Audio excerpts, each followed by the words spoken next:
علماء آئیں، اسٹیج سجے، لوگ تماشا دیکھیں اور چلے جائیں، کیا یہی حاصل ہے ہماری زندگی کا؟ اس لیے میں نے اکثر جلسے اور اسٹیجوں پر جانے سے اپنے آپ کو روک لیا. کچھ حاصل نہیں. لوگ نعرے بڑے لگاتے ہیں اور پھر سو جاتے ہیں، کوئی اس کا حاصل نہیں. میرے عزیزو، آج میں اپنا درد تمہارے سامنے یہ رکھتا ہوں. تاریخ کے اوراق کو میں پلٹ رہا تھا، کچھ صحابہ اکرام کی باتیں مجھے آنکھیں نم کر گئیں. اللہ اکبر. ایک صحابی ہیں، حضور پاک صلی اللہ تعالی علیہ وسلم اعلان فرما رہے ہیں. بلکہ پہلے ایک صحابی حضور کے پاس آئے، حضرت سعد. کہا حضور جوان ہو گیا ہوں، شادی کرنا ہے لیکن کوئی دیتا نہیں ہے، میری صورت اتنی اچھی نہیں ہے، کالا ہوں. اللہ کے نبی صلی اللہ علیہ وسلم نے فرمایا کیوں نہیں دے گا تجھے؟ تو میرا غلام جو ہے میں تیری شادی کراؤں گا، میں اپنے طریقے سے تیری شادی کراؤں گا. سنو، غریب بھی تھے صحابی. حضرت سعد رضی اللہ تعالیٰ عنہ کو یہ کہتے ہیں لکھ کر کے، عمر بن وہب ثقفی انصاری صحابی تھے ایک مدینے کے. ان کی اکلوتی بیٹی سب سے حسین و جمیل خوبصورت لڑکی حضور کی صحابیہ میں. کہا جا عمر بن وہب ثقفی اس کے گھر جا اور کہے کہ میں نے پیغام بھیجا ہے اپنی بیٹی تیرے نکاح میں دیتے ہیں. یہ گئے. حضرت سعد جوان تھے، ہو سکتا ہے شکل سے تھوڑے کالے ہوں. جب گھر پہنچے حضرت عمر بن وہب ثقفی جو نئے اسلام میں آئے ہوئے تھے صحابی، حضور صلی اللہ علیہ وسلم کا پیغام لے کر کے آئے. سنا ہے آپ کی بیٹی ہے اور حضور نے آپ کی بیٹی میرے سے نکاح میں دینے کا حکم فرمایا. کہا تیرے ساتھ نکاح؟ دونوں میاں بیوی جو حضرت عمر بن وہب ثقفی کی عورت تھی انہوں نے بھی دیکھا اس کے ساتھ ہماری جو ماں مہجبین ہے، خوبصورت لڑکی ہے، دوشیزہ ہے، اسے دے دیا جائے. انکار نہیں کیا. کہا کہ سعد جاؤ، میں خود رسول اللہ سے آ کر بات کر لوں گا، میں حضور کے پاس آ جاؤں گا اور میں بات کر لیتا ہوں، بات کو میں حضور سے ہی سمجھ لوں گا. تو کہا ٹھیک ہے. حضرت سعد کو چلے آئے. نکل رہے تھے، ان کی جوان بیٹی گھر میں سے سن رہی تھی. باہر دوڑتی ہوئی آئی، اپنے باپ سے پوچھا کہ کوئی آیا تھا حضور کا کوئی پیغام لے کر کے، اللہ کے نبی کی کوئی بات لے کر کے آئے؟ کہا ہاں بیٹی وہ تو تیرے نکاح کی بات، لیکن لڑکا اتنا کوئی خاص شکل کا نہیں دکھا. جوان بچی سیکھنا چاہیے ہماری قوم میں. کہتی ہے میرے والد، میرے باپ، آپ نے اس کی شکل دیکھی، یہ نہیں دیکھا بھیجا کون تھا، آپ نے یہ نہیں دیکھا اللہ کے رسول نے بھیجا. آپ اس نوجوان کی بات کر رہے ہیں، اس سے بھی زیادہ بدصورت اگر رسول نے بھیجا ہو تو میں نکاح کے لیے تیار ہوں. اس سے بھی زیادہ بدصورت ہو، اللہ کے نبی نے بھیجا ہو تو ہماری ساری خواہشیں قربان ہیں اس نبی کے حکم کے بعد. تو یہ پکار رہی تھی بچی نوجوان، لیکن حضرت سعد سن نہیں سکے. ان کو بلایا جا رہا تھا واپس آ جاؤ واپس آ جاؤ بات کر لیتے ہیں، وہ سن نہیں سکے. آ گئے تھے حضور کے پاس. رسول کریم صلی اللہ علیہ وسلم اپنے مجلس میں تھے. پوچھا سعد کیا ہوا؟ کہا حضور انہوں نے تو منع کر دیا. اللہ کے نبی صلی اللہ علیہ وسلم نے فرمایا میرے قاصد کو عمر بن وہب نے منع کیا؟ ابھی یہ بات چلی رہی تھی کہ حضرت عمر بن وہب دوڑتے ہوئے پیچھے سے آئے. ان کی اہلیہ بھی تھی، دوڑتے ہوئے آئے ہانپتے کانپتے. حضور پاک صلی اللہ علیہ وسلم کو جلال میں دیکھا تو حضور کے کچھ کہنے سے پہلے بول پڑے، یا رسول اللہ صلی اللہ علیہ وسلم، جرات اور گستاخی معاف، میں نے ہرگز اسے منع نہیں کیا، میں تو صرف تسلی کے لیے آپ کے دربار میں آنا چاہتا تھا. آقا مجھے معاف فرمائیں، میری بیٹی راضی ہے اور میں نکاح کرنا چاہتا ہوں. حضور نے ان کا عذر قبول کر لیا. عذر قبول کیا. اس کے بعد اسی محفل میں بغیر کسی یعنی بڑے لمبے چوڑے خرچ کے اللہ کے نبی نے نکاح فرما دیا. اسی محفل میں نکاح ہوا اور اللہ کے رسول صلی اللہ علیہ وسلم نے فرمایا تیری یہ دلہن ہے، جا پہلے گھر تو سجا کر کیا، گھر پر جا کچھ سامان وامان تو خرید لے.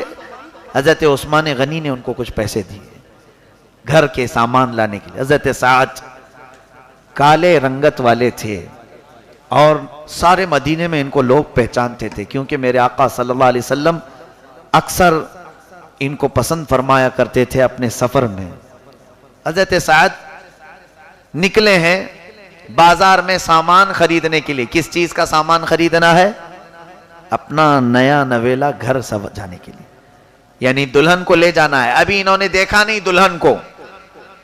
حضور پاک صلی اللہ علیہ وسلم کے یہ سچے جانثار صحابی جیسی بازار میں تھے، اچانک اعلان سننے میں آیا، یا ایھا المسلمون قال رسول اللہ صلی اللہ علیہ وسلم اذهبوا الجہاد فی سبیل اللہ الی مرضات اللہ تعالی. ایک کسی اعلان کرنے والے نے یہ کہا، اے مسلمانوں، اچانک کافروں کی طرف سے حملہ ہوا ہے اور اللہ کے نبی نے فرمایا جہاد میں نکلو. یہ حضرت سعد جو اپنے شادی کا سامان خریدنے گئے تھے، بازار ہی میں سے سارا سامان چھوڑ دیا، تلواریں خریدی، جنگ کا سامان خریدا، ایک گھوڑا خریدا. ان کے پاس کبھی گھوڑا بھی نہیں تھا، کبھی تلوار نہیں تھی. کہا کہ مزے سے آج میں جنگ کے پورے سامان لے لیتا ہوں. خود لے لیا، لوہے کے جو کپڑے ہوتے ہیں. اتنے پیسے تھے ان کے پاس کہ گھر کا ایک چمچ بھی نہیں خریدا، پورے جنگ کے سامان خریدے، بچایا بھی نہیں. یہ سوچ کر کے آؤں کہ نہیں آؤں معلوم نہیں. لے لیے. گھوڑا بھی بہت اچھی نسل کا. ان کا شوق تھا کہ مجاہدین کی صف میں میں بھی اچھے گھوڑے پر بیٹھوں. گھوڑا لیا، لوہے کی زرہ پہنی، تلوار اٹھائی اور اپنے سر پر جو خود ہوتا تھا لوہے کی ٹوپی پہن کر کے جہاد میں آ گئے. اور جب یہاں پر جنگ گھماسان کی شروع تھی، کوئی انہیں پہچان نہیں سکا کون ہے.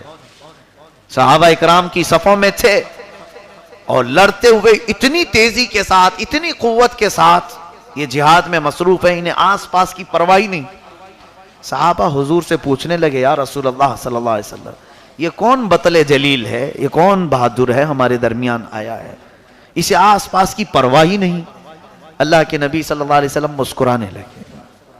مسکراتے ہوئے کچھ نہیں فرمایا. اور تھوڑی ہی دیر کے بعد پھر صحابہ نے پوچھا کہ یہ صفیں چیرتا ہوا جا رہا ہے، میرے آقا یہ ہے کون؟ حضور نے فرمایا وہ دولہا ہے. اتنا ہی فرمایا، وہ دولہا ہے. صحابہ نے فرمایا شاید میدان جہاد کا دولہا ہے. میدان جہاد کا دولہا، کسی کو لقب مل جائے یہی بڑی بات ہے. صحابہ اس کو دیکھتے رہ گئے. حضرت سعد لڑتے لڑتے کفار و مشرکین کے نرغے میں ایسے پھنسے کہ کافروں نے انہیں گھرا کر کے قتل کر دیا، شہید کر دیا. اس میدان میں ان کا لاشا پڑا ہوا تھا. جب لاشیں اٹھائی جا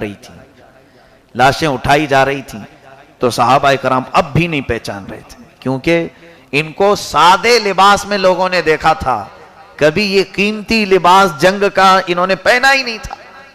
میرے آقا صلی اللہ علیہ وسلم قریب لاش کے آئے، ارشاد فرمایا، اے میرے صحابہ نہیں جانتے یہ سعد ہے جو آج ہی میں نے اس کا نکاح عمر بن وہب کی لڑکی سے کیا تھا. آج ہی یہ آیا. اس کو تو پیسے دیے تھے اپنے گھر کا سامان لانے کے لیے، لیکن یہ تو جنت کا سامان خرید کر لایا اور اللہ کی طرف چل پڑا.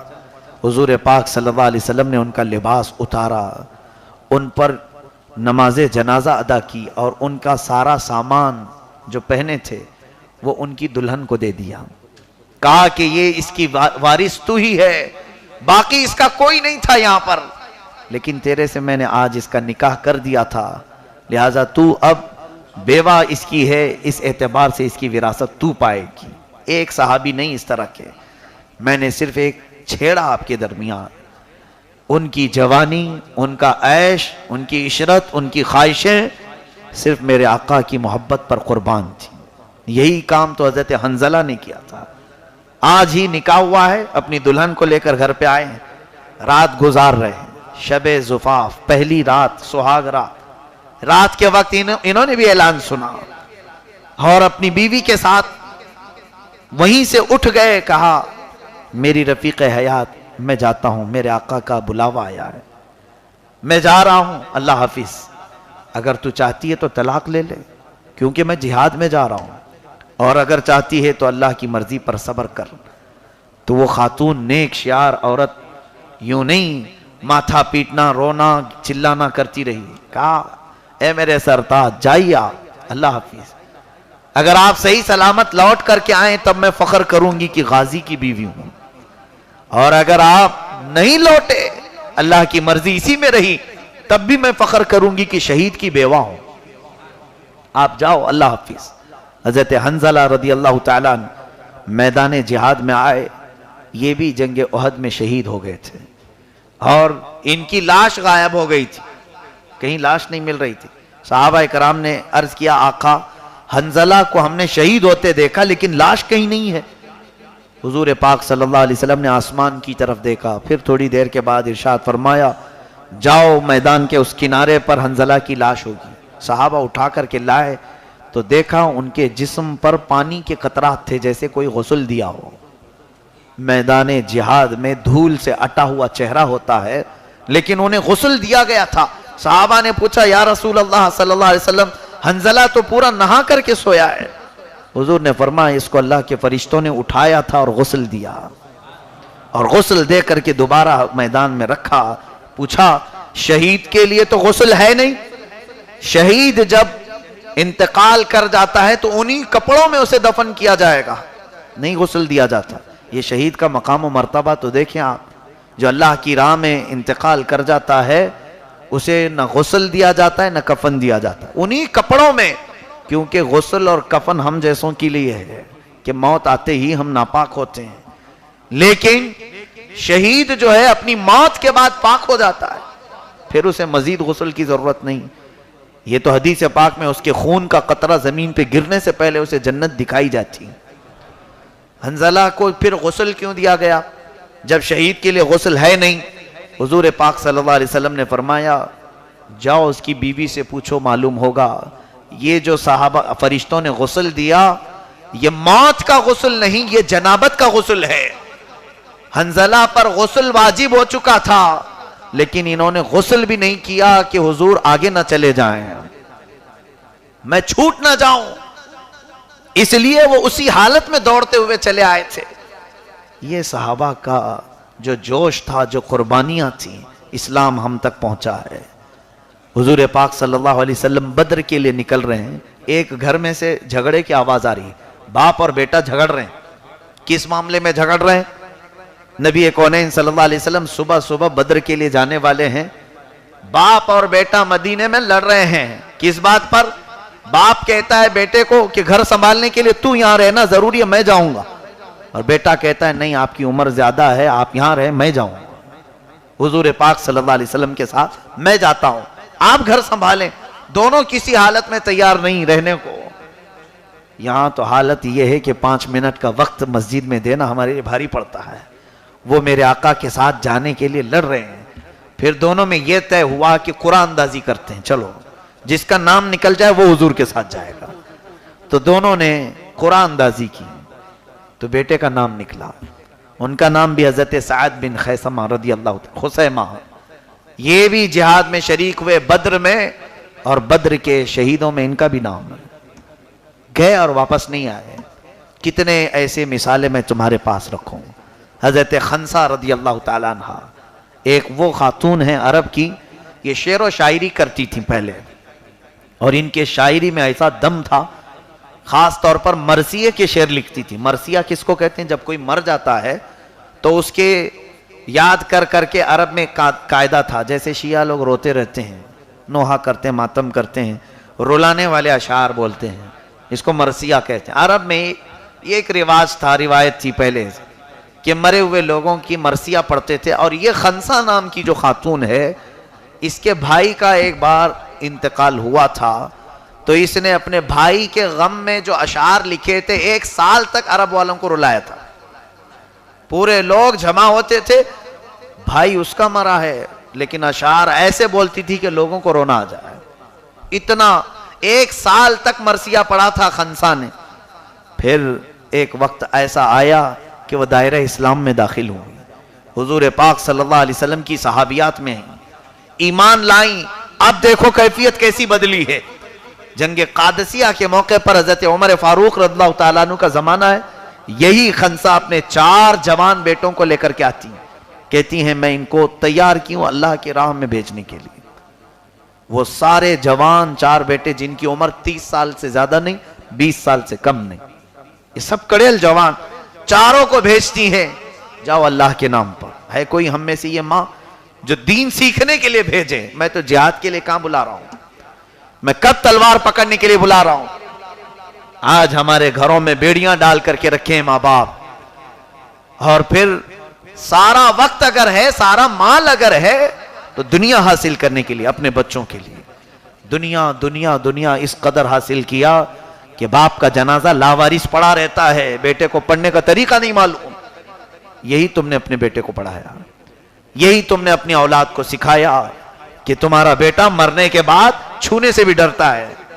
کئی ایسے لوگ ہیں ہمارے پاس آتے ہیں، ابا کا انتقال ہوا اور گھر میں ڈر لگ رہا ہے، ماں ہماری مر گئی جس گھر میں ڈر لگنے لگا ہے. تف ہے، لعنت ہے ایسی اولاد پر. اپنے باپ کے لاشے کو وہ آتما سمجھ رہا ہے، بھوت سمجھ رہا ہے. اپنی ماں کے لاش کو وہ بری روح سمجھ رہا ہے، ڈر کر کے تعویذ لینے آ رہا ہے. جب سے ماں کا انتقال ہوا ہے گھر میں ایسا لگتا ہے کہ کوئی آتما آ رہی ہے، بھوت آ رہی ہے. یہی تو تمہاری تعلیم کا اثر ہے. تمہارے جاتے ہی اس نے دماغ میں ایسا گڑھ لیا کہ تم ناپاک تھے. مگر جس نے حافظ قرآن بنایا تھا اپنے اولاد کو، الحمدللہ ہم نے دیکھا ہے وہ خود اپنے ہاتھ سے باپ کو غسل دیتا ہے، وہ خود اپنے ہاتھ سے باپ کو کفن بھی دیتا ہے، وہ خود جنازہ اٹھا کر لا کر نماز جنازہ خود پڑھاتا ہے، اور پھر باپ کو قبر میں بھی اتارتا ہے. پھر اتنے ہی پر نہیں، باپ کی مٹی ہونے کے بعد گاہے بگاہے قرآن پڑھتا ہے اور اپنے باپ کو ایصال ثواب کرتا ہے. وہ باپ بڑا خوش نصیب ہے. قیامت کے دن یہی تو بات ہے کہ کچھ لوگوں کو اللہ تعالیٰ ایسا تاج پہنائے گا کہ سورج کی روشنی مدھم ہو جائے گی، پھیکی پڑ جائے گی. اہل محشر پوچھیں گے یہ لوگ ہیں کون؟ نبیوں میں سے ہیں، صدیقین میں سے ہیں، شہداء میں سے ہیں، صالحین میں سے ہیں. فرشتے کہیں گے نہیں نہیں، یہ نہ نبی ہیں، نہ صدیق ہیں، نہ شہداء، نہ صالحین، یہ تو محض ایک حافظ قرآن کے ماں باپ ہیں. ان کا بیٹا اچھا کلام پڑھتا تھا، اپنے بیٹے کو انہوں نے بنایا تھا، اس لیے اللہ نے آج انہیں تاج پہنایا. آج تو لوگوں کو یہ چاہیے ہی نہیں. ہم کیوں بنائیں اپنے بیٹے کو؟ کیا کھائے گا، کیا کمائے گا؟ مولوی بنائیں گے تو دین کی طرف لائیں تو سب کے دماغ میں یہی بات بیٹھی ہوئی ہے کہ مولوی کا مطلب یہ ہے کہ وہ چندے کی ایک بک لے گا اور گلی گلی گھومے گا. تم نے تو صرف وہی دیکھا ہے، تمہاری نظروں میں صرف وہی ایک شکل ہے. عالم کی حقیقی شکل تو دیکھنے کو ملی ہی کہاں ہے. عالم کی حقیقی شکل یہ ہے کہ عالم جس طرح سے تمہاری بیماریوں کا طبیب ہوتا ہے، روحانی بیماریاں لگیں تب بھی وہ طبیب ہے، جسمانی بیماریاں لگے تب بھی وہ تمہارا طبیب ہے. اللہ تعالیٰ اسے ایک قائد بنا کر تمہارے درمیان رکھتا ہے. کوئی یہ نہ سوچے کہ میں اپنے متعلق کہہ رہا ہوں، میں تو ایک جاہل آدمی ہوں، کم پڑھا لکھا آدمی ہوں. میں علماء کی فضیلت میں بات کر رہا ہوں، با عمل علماء کی بات کر رہا ہوں، با عمل حفاظ قرآن کی بات کر رہا ہوں. میرے عزیزو، آؤ حضرت ابو سلمہ کے بارے میں بتاؤں. حضور صلی اللہ علیہ وسلم کے ایک صحابی، ابو سلمہ ام سلمہ، دونوں شوہر بیوی، بیٹے کا نام سلمہ. یہ دونوں مکہ میں رہتے تھے. دونوں کے خاندان ان کے دشمن تھے کیونکہ دونوں مسلمان ہوئے. ام سلمہ کا خاندان بنو مغیرہ، وہ بھی تانا مارتے تھے کہ تم اسلام کیوں لائے، محمد کو چھوڑو. ابو سلمہ کے گھر والے بھی دونوں تنگ آ کر کے ہجرت کرنے کا سوچ رہے تھے. تو ایک مرتبہ ایسا ہوا کہ حضرت ابو سلمہ کے گھر آئے یہ لوگ، ام سلمہ کے گھر، عورت کے گھر والے آ کر کے کہا ہم اپنی بیٹی واپس لے جا رہے ہیں، تیرے گھر میں نہیں رکھیں گے. لے آئے، بچے کو بھی لے آئے، بیٹی اور نواسہ لے کر کے بنو مغیرہ آ گئے. حضرت ابو سلمہ کے گھر والے آئے، کہا کہ تم اپنی بیٹی لے جاؤ لیکن یہ جو چھوٹا بچہ ہے وہ ہمیں دے دو، یہ ہمارا ہے، ہمارے خاندان کا ہے. توجہ چاہوں گا، دونوں خاندانوں میں لڑائی ہوئی. چھوٹا سا بچہ ہے 1 سال کا، بیوی کے گھر والے چھوڑنے کو تیار نہیں، شوہر کے گھر والے بھی چھوڑنے کو تیار نہیں. کھینچم تانی ہو رہی تھی تو بچے کے دونوں ہاتھ الگ ہو گئے. دونوں خاندان والوں نے اس بچے کے ہاتھ ایسے کھینچے کہ وہ بچے کا ایک ہاتھ اس طرف ٹوٹا، دوسرا ہاتھ اس طرف ٹوٹا. یہ ام سلمہ اور ابو سلمہ نے اپنے بچے کی موت دیکھی صرف اس بنیاد پر کہ وہ اسلام لائے ہوئے تھے. تھے، دونوں کے خاندان راضی نہیں تھے. انہوں نے جو قربانیاں دیں اس کے بعد حضرت ابو سلمہ کو بھی مار دیا گیا، قتل کیا گیا۔ ام سلمہ اتنی دکھوں کی اور اتنی پریشانیوں کی کے بوجھ کو اٹھائی ہوئی تھیں کہ اس کو ایکسپلین بھی نہیں کر سکتے ہم۔ جس کا بچہ اس کے سامنے ہاتھ توڑے گئے ہوں، جس کو وطن سے باہر کیا گیا ہو، جس کے شوہر کو مارا گیا ہو، لیکن ام سلمہ کی قسمت بھی جاگی۔ جب وہ ہمیشہ روتی بیٹھتی تھیں تو میرے آقا نے ان کو اپنے نکاح میں لے لیا، وہ ہماری ماں بن گئی، ام المومنین۔ یہ ام سلمہ، حضرت ابو سلمہ، ان کی قربانیاں میں کیا بتاؤں، یہ صحابہ ہیں۔ ایک اور صحابی کی بات دیکھیں، حضرت ابن اسیر اپنی کتاب میں لکھتے ہیں جنگ احد میں 2 صحابہ، کل جنگ ہونے والی ہے، آج دعا کر رہے ہیں۔ یہ باتیں میں کیوں کہہ رہا ہوں ابھی تھوڑی دیر کے بعد عرض کروں گا۔ حضرت سعد ابن ابی وقاص اور حضرت عبداللہ بن جہش، دونوں صحابہ دعا کر رہے ہیں۔ کیسی دعائیں ہوتی تھیں ان کی؟ حضرت سعد ابن ابی وقاص کہتے ہیں، اے اللہ، کل کا جو دن آنے والا ہے احد میں، میری تیری بارگاہ میں یہ تمنا ہے کہ میرا مقابلہ ایک ایسے کڑیل پہلوان سے ہو، ہٹے کٹے پہلوان سے ہو کہ میں اس کے ساتھ لڑنے میں مجھے مزہ آ جائے، بڑے پہلوان کے ساتھ میرا مقابلہ ہو۔ یہ حضرت سعد کی دعا تھی۔ اور حضرت عبداللہ بن جہش یہ دعا کرتے، اے اللہ، کل جب مقابلہ ہو تو میں تیری محبت میں لڑتا جاؤں، ایسا لڑوں کہ کفار اگر مجھے مار دیں تو میری ناک کاٹ دیں، میرے کان کاٹ دیں، میرے دانت توڑ دیں، میری انگلیاں پھوڑ دیں، اور میں بکھرا ہوا پڑا رہوں اور تو مجھے پوچھے عبداللہ بن جہش یہ تیرے ساتھ کیا ہوا، تو میں فخر سے کہوں مولا یہ سب میں نے تیرے لیے کیا۔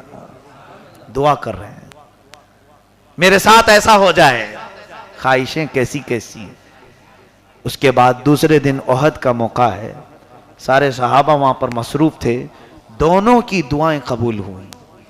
حضرت سعد ابن ابی وقاص ایک بہت بڑے پہلوان کے مقابلے میں آئے، اور پہلوانی ان کی اتنے دیر تک چلی کہ شام ہو گئی تھی، تھک گئے تھے۔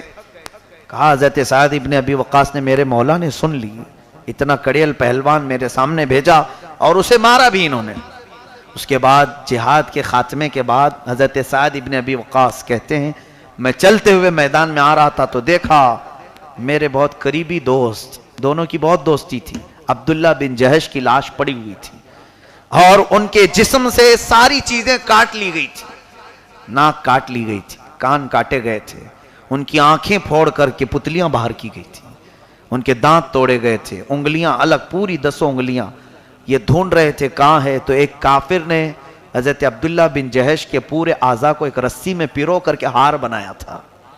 ان کان، ناک اور یہ انگلیاں، یہ سب اعضاء کو کاٹ کر کے اس نے ایک رسی میں سوئی سے پیرو کر کے ہار بنایا تھا، اور اچھل کر دکھا رہا تھا۔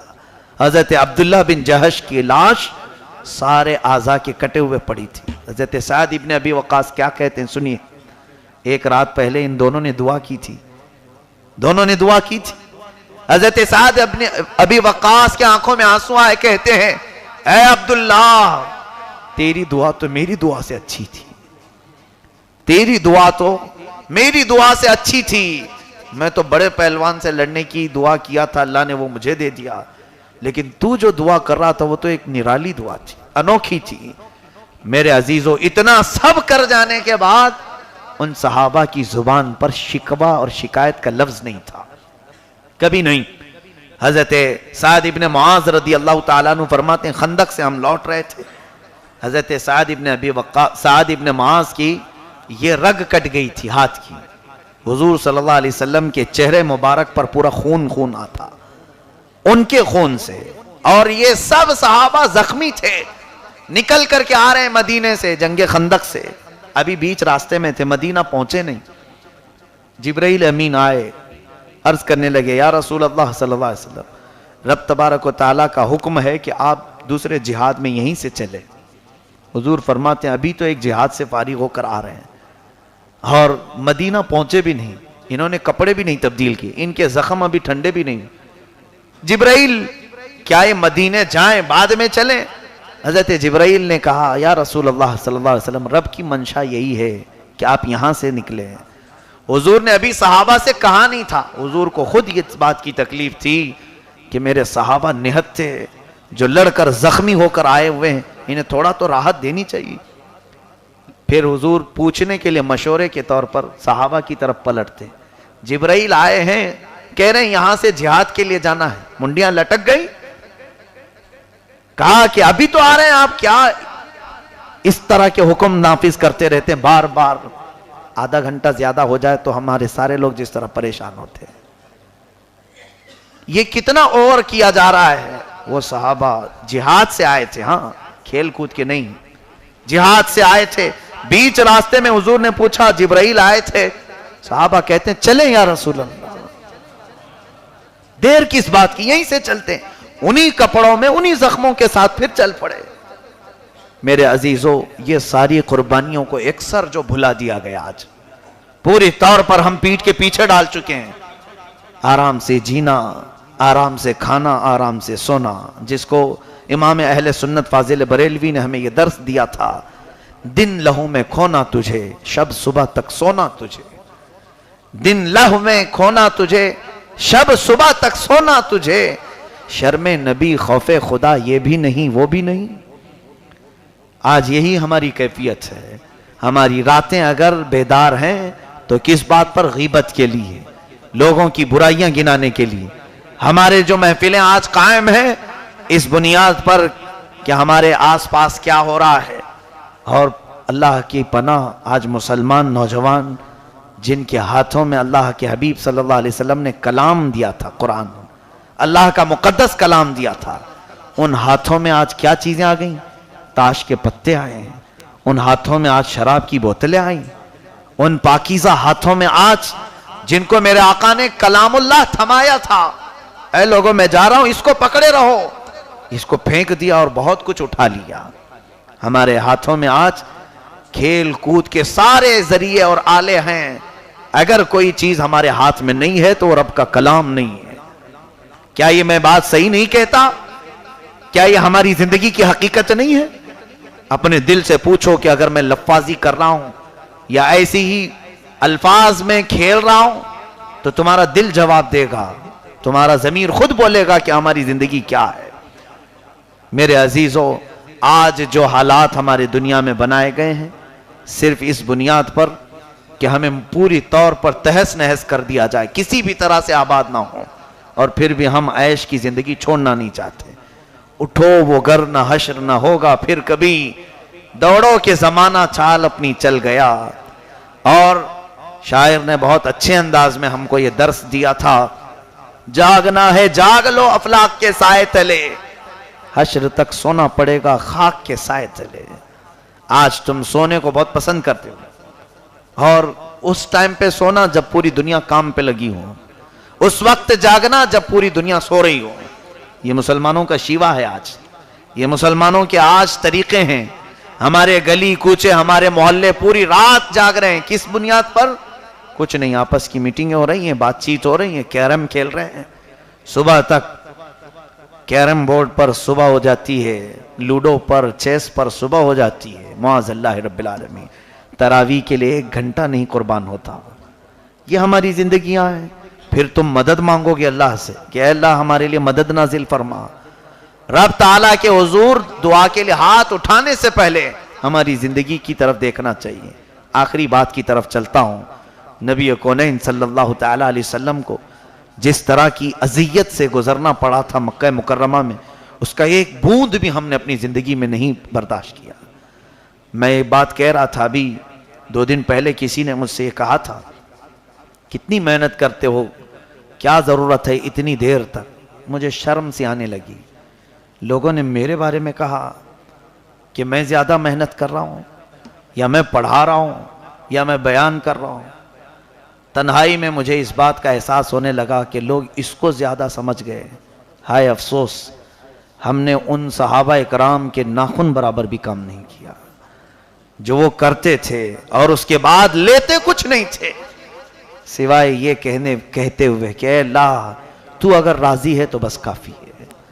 نبی کونین صلی اللہ علیہ وسلم طائف آئے ہوئے ہیں، حضرت زید بن حارثہ کے ساتھ، حضور کے غلام ہیں۔ کیا سوچ کر کے حضور طائف آئے تھے جانتے ہیں آپ؟ طائف میں اچھے لوگ تھے، اچھی طبیعتوں کے لوگ، پیسے والے بھی، میرے آقا صلی اللہ علیہ وسلم نے یہ مشورہ فرمایا، مکہ کے لوگ بہت پریشان کرتے ہیں، بہت ستاتے ہیں صحابہ کو۔ حضرت بلال حبشی کو اتنا کھینچتے تھے گلیوں میں پیروں میں رسی ڈال کر کہ ان کی پیٹھ چھل جاتی تھی، گرم ریت پر انہیں لٹایا جاتا تھا۔ حضرت بلال حبشی کے متعلق حضرت سعد ابن ابی وقاص فرماتے، میں نے ایک بار بلال کو دیکھا، ایسے پتھر پر ان کا مالک انہیں لٹایا تھا کہ اگر کچی روٹی بھی رکھ دی جاتی تو وہ تیار ہو جاتی۔ بلال کو اس پتھر پر اس نے لٹایا تھا۔ اور حضرت ابو فقیہہ، یہ بھی امیہ کے غلام صحابی تھے، امیہ بن حرب جو حضرت بلال حبشی کا آقا تھا، ان کے اور ایک غلام، اس کے اور ایک غلام حضرت ابو فقیہہ، ان کو بھی مارتا تھا۔ کس طرح سے؟ اس نے ایک ڈرم بنایا تھا لوہے کا، اس میں حضرت ابو فقیہہ کو ڈال دیتا تھا اور اوپر سے تیز مرچوں کا پانی ان کے جسم پر ڈالتا اور ان کی آنکھوں میں ڈالا جاتا۔ یہ کتنے دن تک چلتا رہا۔ ایک دن ابو فقیہہ کا بیٹا اس سے پوچھا، کیا میرا باپ تیرا رب نہیں ہے؟ وہ شدتوں کی تکلیف کے بعد کہتے ہیں، ہرگز نہیں، تیرا باپ میرا رب نہیں، میرا رب تو اللہ ہے۔ تو اس بات پر انہیں شہید کر دیا گیا۔ میرے عزیزو، طائف میرے آقا آئے تھے کس لیے؟ چند لوگ یہاں اسلام لے آئے تو کام بن جائے گا، مکہ والے جو پریشان کرتے ہیں وہ تکلیف تھوڑی سی کم ہو جائے گی، طائف والوں کو لے کر اور تبلیغ کے لیے ہم آگے بڑھیں گے۔ تم نکلے کہاں ہو آج؟ قرآن کا پیغام لے کر باہر گئے کہاں ہو آج؟ مجھے بتاؤ۔ پھر علماء پر تانا مارتے ہیں لوگ، کیا کیا علماء نے؟ مولوی لوگ کیا کر رہے ہیں؟ یہ سارا دین کیا تمہارے باپ نے پھیلایا ہے؟ علماء نے اور اولیاء کاملین نے نہیں کیا تو اور کیا کون کیا ہے؟ میرے عزیزو سنو، میرے آقا صلی اللہ علیہ وسلم طائف کس لیے گئے تھے؟ یہی کہ چند لوگ وہاں پر ہم خیال ہو جائیں، اسلام لائیں تو کام بن جائے گا۔ لیکن طائف والوں نے کیا کیا حضور کے ساتھ؟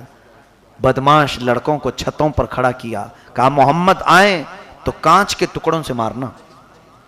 شیشے کے ٹوٹے ہوئے ٹکڑے لے کر وہ اوباش بدماش لڑکوں نے حضور پر جو پتھر مارنے شروع کی اور کانچ پھینکنا شروع کیا۔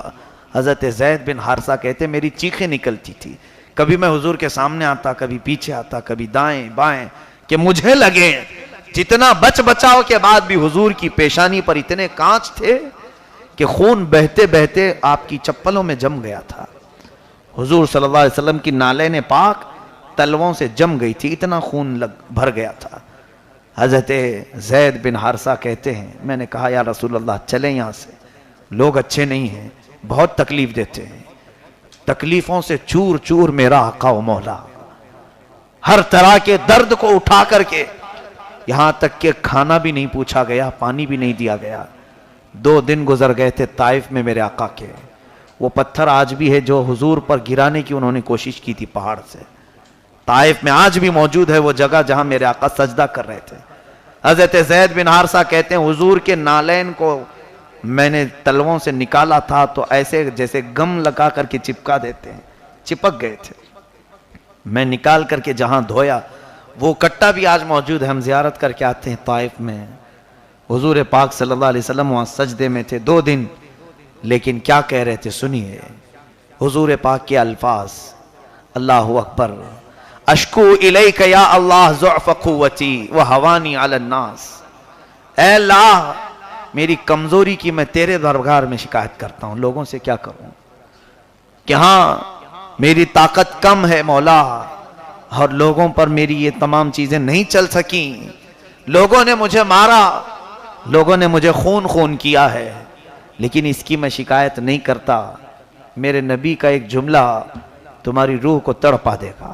اللہ کے حبیب خون ان کے لبوں پر تھا، ہونٹوں پر تھا، کہتے ہیں اِلَّمْ يَكُنْ غَضَبُكَ عَلَيَّ فَلَا أُبَالِي، یا اللہ، اے اللہ یہ سب تو دیکھ رہا ہے، اگر تو مجھ سے ناراض نہیں ہے تو پھر مجھے کسی کی پرواہ نہیں، تو اگر راضی ہے تو پھر مجھے کسی کی پرواہ نہیں، کون کیا کر رہا ہے۔ اتنا سب سہ جانے کے بعد بھی میرے آقا رب کے حضور یہ کہتے ہیں اِلَّمْ يَكُنْ غضبک علیہ، اگر تیرا غضب میرے اوپر نہیں ہے، تو ناراض نہیں ہے، تو مجھے یہ سب چیزیں پسند ہیں، کچھ پرواہ نہیں، فلا ابالی، میں اس کی پرواہ نہیں کروں گا۔ آؤ میرے عزیزو، آج کا یہ میسج میں صرف تمہیں جھنجھوڑنے کے لیے اس بات کا ایک میسج اور پیغام دینے کے لیے میں سوچا کہ آج حالات ایسے بنائے گئے کہ قرآن کو ختم کرو، اسلام کو ختم کرو. اس پر اعتراضات، سوالات، جوابات، فتنوں پر فتنے ہمارے قوم میں ڈالے جا رہے ہیں غیروں کی طرف سے. اور ہمارا حال یہ ہے، پورے محلے گھوم کر کے دیکھ لو اللہ کے کلام پڑھنے والے کتنے ہیں ہمارے پاس. کون ہے؟ ارے میتوں پر کرائے کے حافظ لانے پڑتے ہیں تم کو، بچوں کو ڈھونڈ کر کے لاتے ہو کیونکہ خود قرآن پڑھ نہیں سکتے گھروں میں. کیا یہ اچھا ہوتا کہ ہر گھر کا بچہ قرآن پڑھ رہا ہوتا؟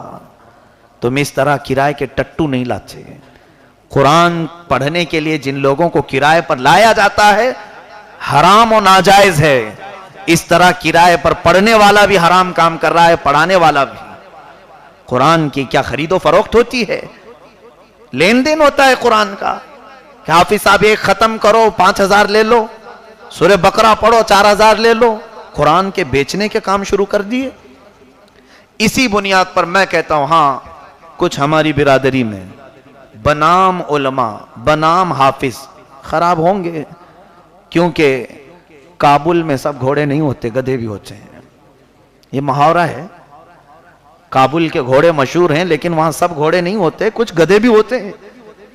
تو یہ جو ہمارا ایک لمبا سا سسٹم نظر آتا ہے، میں مانتا ہوں، اقرار کرتا ہوں کہ ہو سکتا ہے کچھ ایسے مولویوں سے تمہارا پالا پڑا ہو جن کے اخلاق برے تھے یا جنہوں نے دین بیچنے کا کام کیا، لیکن ان کے اس عمل کی بنیاد پر پوری جماعت علماء سے بدظن ہونا یہ انصاف کا کام نہیں.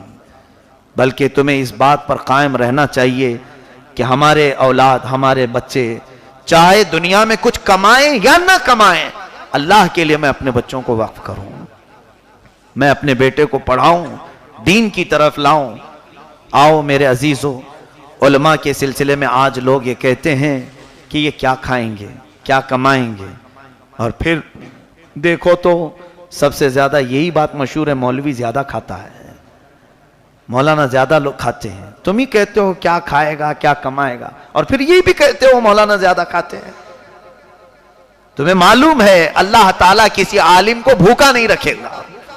ہاں بس یہ ہے کہ عالم اپنی ذمہ داری سمجھ کر دین کی خدمت پر لگ جائے، اللہ تعالیٰ اس کے گھر کے لیے کافی ہے. یہ ہمارے تجربے کی باتیں. حسبنا اللہ و نعم الوکیل. اللہ ہمارے لیے کافی ہے اور وہ بہترین مددگار ہے. تم سوچ رہے ہو بیٹے کو انجینئر بناؤں تو بڑھاپے کا سہارا، ڈاکٹر بناؤں تو ہمارا گھر بار چل پڑے. سارے بچوں پر تم نے بزنس کیا، ساری اولاد پر انویسٹ کر رہے ہو. پیسہ جس طرح سے لگاتے تھے اولاد کو بھی لگا رہے ہیں. تو ظاہر سی بات ہے آپ نے اپنی اولاد کے ساتھ تجارت کیا. تجارت میں کبھی فائدہ ہوتا ہے اور کبھی نقصان ہوتا ہے، دونوں بھی ہو سکتا ہے. میں نے کسی کاروبار میں 1,000 روپے لگایا انویسٹمنٹ، تو کیا اس میں فائدہ لگ کر کے ہی آئے گا؟ پکا ہے. ڈوب بھی سکتے ہیں اور فائدے میں بھی آ سکتے ہیں، دونوں بھی ہو سکتا ہے. تم نے اپنی اولاد کو جو دنیاوی تعلیم پڑھائی محض یہ سوچ کر کے میرے کام آئے گا جوانی میں، تو یہ تو تجارت کیا آپ نے اس کے ساتھ، آپ نے اس کے ساتھ بزنس کیا ہے، انویسٹ کیا اپنے بیٹے کو. تو دونوں بھی ہو سکتی ہیں. وہ ڈوب بھی سکتا ہے، چھوڑ کر کے تمہیں باہر بھاگ بھی سکتا ہے، اور کبھی نکل کر کے تمہارے گھر بار کا خرچہ سنبھال بھی سکتا ہے، ہو سکتا ہے. لیکن قرآن میں اللہ فرماتا ہے جس نے آخرت کے لیے اپنی کوئی چیز وقف کی، اللہ تعالیٰ اس کی ایسی پرورش کرتا ہے جیسے کوئی بچڑے کی پرورش کی جاتی ہے. اس کی پرورش میں اللہ فرماتا ہے وہ میرے ذمہ کرم پر ہے. اپنے اولاد کو آپ دین کی طرف لے آؤ. میں آخری میسج کی طرف آ رہا ہوں. یہ ساری جو تمہید میں نے صحابہ کی قربانیاں وغیرہ جو بتائیں، اس کا عشر عشیر یعنی 1% بھی ہماری زندگیوں میں آج نہیں ہے میرے عزیزو. اور ہم تمنائیں بڑی بڑی کر رہے ہیں کہ ہمارے اوپر آنے والے حالات سب چلے جائیں. کفار و مشرکین جو آج ہمارے اوپر حاکم و ظالم بن کر بیٹھے ہیں، یہ ہمارے برے اعمال کی وجہ سے، یہ ہمارے برے اعمال کی وجہ سے. آج اپنے اولاد کو اللہ کے کلام پڑھانے اور سکھانے کی کوشش کرو.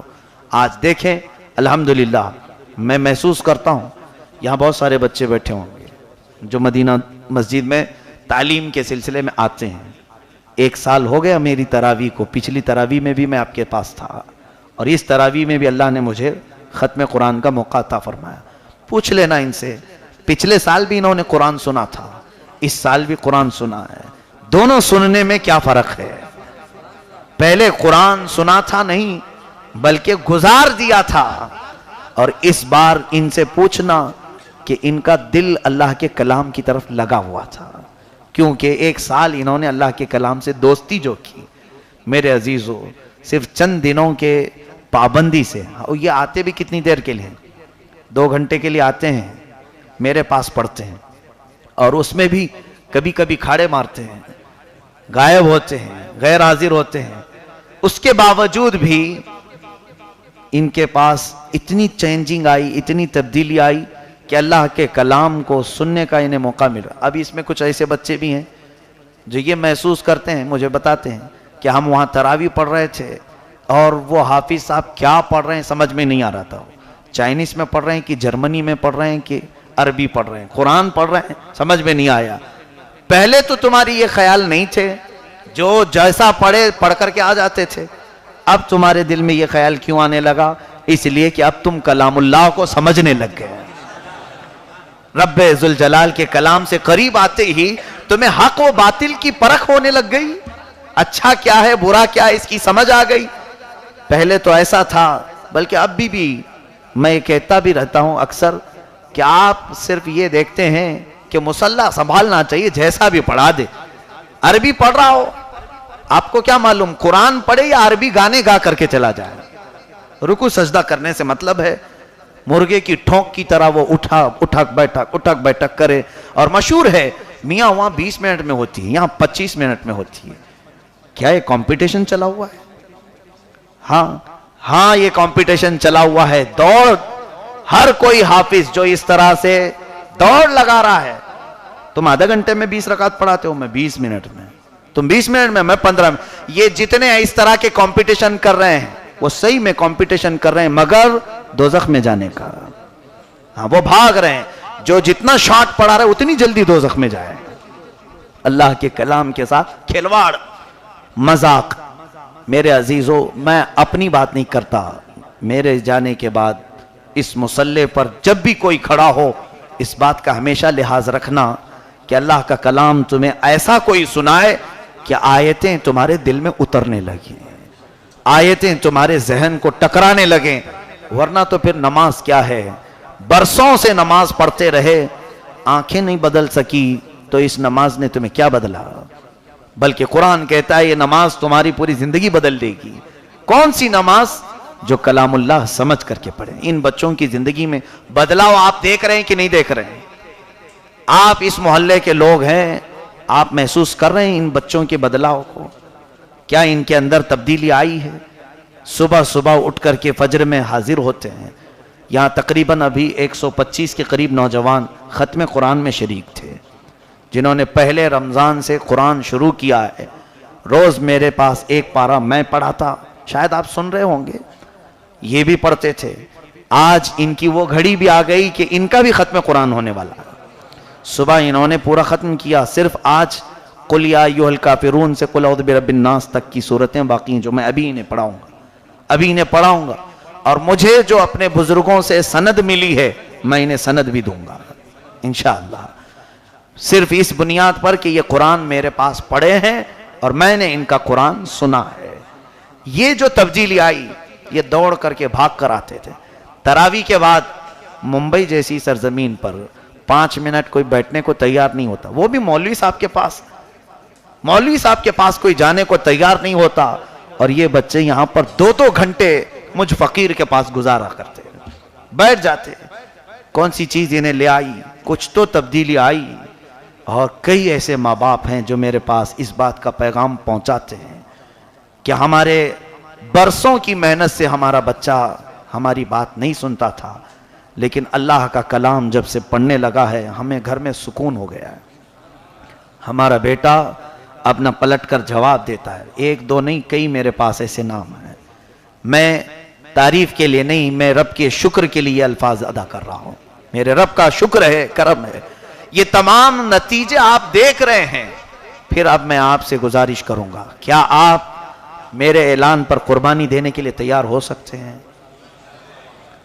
اتنی نرم اور اتنا خوف ہے کہ لگ رہا ہے کہ میں جہاد میں کہیں نہ بلا لوں.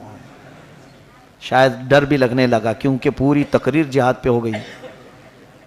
مجھے اس بات کا ڈر نہیں لگتا ہے. لوگ یہ بہت سارے لوگ کہتے ہیں مولانا آپ جہاد کے بارے میں، جہاد پاکیزہ لفظ ہے، ان ظالموں نے اگر اس کا غلط معنی نکالا ہے تو تم اس میں کمپرومائز مت کرو. ایک دن آئے گا یہ محمد کو بھی بگاڑ کر کے بولیں گے، معاذ اللہ، صلی اللہ علیہ وسلم. تو کیا ہم لفظ محمد کہنا چھوڑ دیں؟ حضور کے نام کو بھی یہ اگر اس طرح سے پیش کرنا شروع کر دیں تو کیا تم چھوڑ دو گے؟ نہیں، یہ چھوڑو مت.